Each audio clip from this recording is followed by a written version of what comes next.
কে কার জন্য আটকাইবে? আব্বা কারোর জন্য কেউ আটকায় না। আমি আবারও বলছি, শেষ কথা, কিশোর যুবক মনে রাখো, স্বার্থপর এই দুনিয়া এত যান্ত্রিক দুনিয়া, এখন এত কঠিন বাস্তবতা যে আপনজনরাও ব্যস্ত, যার কারণে তুমি যদি নিজে নিজে নষ্ট হইয়া চরিত্রহীন হইয়া যাও, উচ্চা গইল্লা গন্ধ ছোটে, তোমারে কেউ টাইনা ধরবে, কেউ ফিরাইব, এই টাইম কারো হাতে না।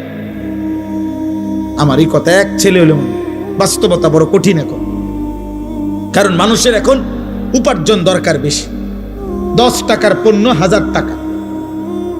মানুষ, আমরা আগে পুরা বাড়ি, মনে করেন আমাকে মুরব্বীরাও বলবেন, আমরাও তো ছোটবেলায় দেখছি, পুরা বাড়ি বাপ চাচা জেডা প্রত্যেকের ঘরের মানুষ যদি মিলে 30 জনও হয়, 40 জনও হয়, তো পুকুরের কোনা বাথরুম নাকি ওইখানে তো পুরা বাড়িওয়ালারা গেছে না?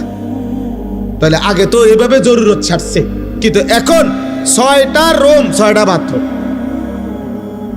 কথা বলে না? 4টা রুম 4টা কি বাথরুম, প্রত্যেক রুম অ্যাটাচড বাথরুম। তাহলে এই ব্যক্তির খরচ বাইরে গেল কিনা? খরচ বেড়ে গেল না? তার বিল্ডিংটার খরচ বাইরে গেল না? এখন সব কিছুতে মানুষের এখন সম্পদ দরকার বেশি, টাকা, উপভোগ। মুশরিকরা এই পাশ্চাত্য এত বেশি চাকচিক্য করে দুনিয়া আমাদের সামনে দিচ্ছে, প্রতিনিয়ত প্রযুক্তি, গতি, আরো রং ঢং, যার কারণে মানুষ বেহাল, আরো টাকা দরকার। তাহলে এখন কে কার সময় নিবে?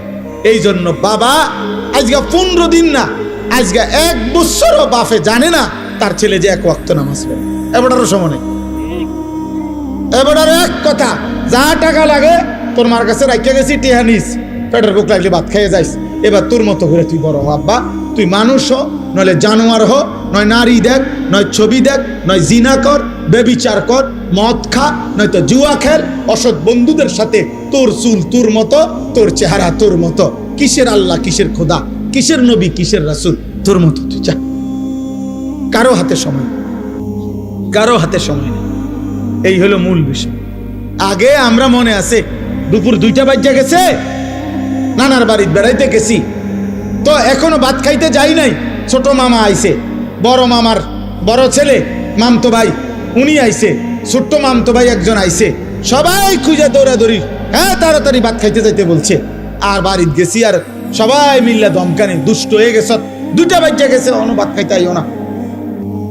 তাইলে কথার কথায় সবাই টেনে ধরছে, আজ আর টেনে ধরার কেউ নাই। ফলে সংখ্যাগরিষ্ঠ ছেলে পেলে নষ্ট হওয়ার পিছনে অভিভাবকের এই গাফলতি আর খামখেয়ালি প্রচন্ডভাবে দায়ী।